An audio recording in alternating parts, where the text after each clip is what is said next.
La suite du cours de la dernière fois par rapport au sens du rire, l'importance du rire, de la simcha, que Bar Kappara voulait transmettre à Rabbi Yehuda Hanassi. Rappelez-vous, Rabbi Yehuda Hanassi, c'est Rabbeinu Kadosh. C'est la Kedusha, la sainteté, la transcendance par rapport à son monde, mais à l'extrême. Et c'était son rôle, c'est ce qui protégeait la génération. Mais Bar Kappara voulait lui transmettre aussi le mouvement de Simcha qu'on va tout de suite expliquer. Et à la fin, rappelez-vous que Rabbi Yehuda Hanassi, qui appréhendait d'inviter Bar Kappara, parce qu'il avait peur qu'il le fasse rire. Or, le rire de Rabbi Yehuda Hanassi, ça pouvait être dramatique pour le monde. Finalement, Bar Kappara va s'arranger pour finalement se faire inviter et faire rire Rabbi Yehuda Hanassi. Et aller jusqu'à dire à la fille de Rabbi Yehuda Hanassi que demain ton père va danser et ta mère va caqueter comme une poule. Le Ben Ishraï explique que caqueter comme une poule, ce sont les youyou. Il n'emploie pas le terme youyou, il emploie un terme arabe, puisqu'il habitait en Irak, qui correspond à ces cris que les femmes font dans les smachot, au moment du mariage, et pour lesquels ils trouvent une origine dans le Midrash Rabbah. Écoutez bien, c'est passionnant. Alors tout d'abord, l'expression, rappelez-vous, on avait employé une expression lorsque Bar Kappara apparemment était vexé de ne pas avoir été invité. Il traite Rabbi Yehuda Hanassi de Ovrei Retzono. Ceux qui transgressent la volonté de Dieu ont tellement d'opulence, à plus forte raison ceux qui l'accomplissent. Comment est-ce qu'on peut, tous les commentateurs se posent la question, comment est-ce qu'on peut, même dans un état de vexation, traiter Rabbi Yehuda Hanassi de Ovrei Retzono? Ça, c'est un premier point.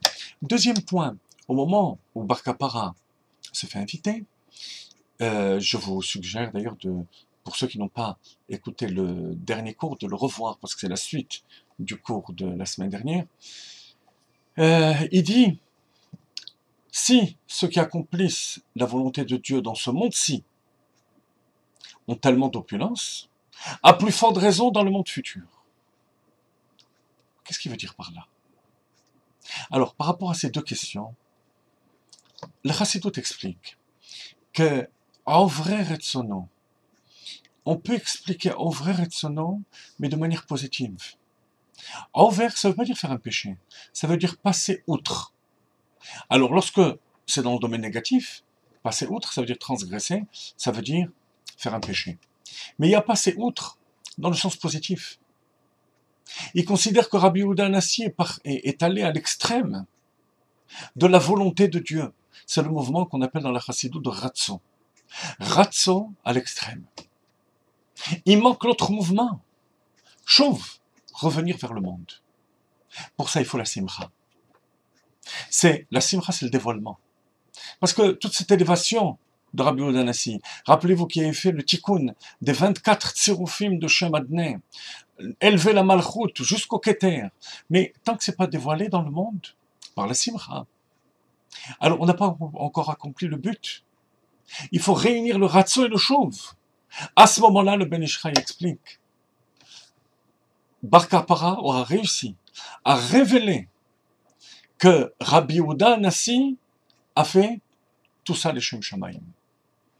Et c'est ce qu'il va dire. Dans un premier temps, les Ovrei Retzono, c'est ceux qui montent à l'extrême au niveau de la volonté de Dieu. Mais à plus forte raison, si on arrive à amener Rabbi Yehuda Hanassi au niveau de Osei Retzono. Osei Retzono, c'est la notion de Maaseh, de descendre au niveau de l'action. Première étape. Deuxième étape. Si ceux qui font la volonté de Dieu ont tellement dans ce monde-ci, à plus forte raison dans le monde futur, ça veut dire quoi? Ça veut dire ne croyez pas qu'on va leur enlever de cette opulence et de ces biens dans le monde futur. Quand est-ce qu'on enlève à la personne de sa jouissance dans le monde futur? Si cette personne a utilisé les biens de ce monde pour son profit personnel. Par contre, là, Rabbi Yehuda Hanassi a démontré qu'il était d'une annulation et d'un bitoul total. Il avait réussi à se rabaisser devant Bar Kappara et de l'inviter au mariage. Alors vous pouvez être sûr que Rabbi Yehuda Hanassi, avec tous ses biens matériels, comme il a dit d'ailleurs, Rabbi Yehuda Hanassi avant de mourir, ses 10 doigts n'ont jamais joui de ce monde-ci. C'était entièrement les Shem Shamaïm. Et c'est parce qu'il arrive à ce niveau de bittul et d'annulation totale qu'il va pouvoir réunir la simcha et l'élévation. C'est la raison pour laquelle la Gemara ne nous parle pas de cataclysmes et de drames qui se sont produits à la suite du fait que Bar Kapara a fait rire Rabbi Yehuda Hanassi. Parce que là, ça venait d'une annulation totale à Kadosh Baruch. Et il dit à sa fille, demain, ça sera encore plus fort. Parce qu'il va danser. Danser, c'est une simcha qui descend encore plus au niveau de l'action.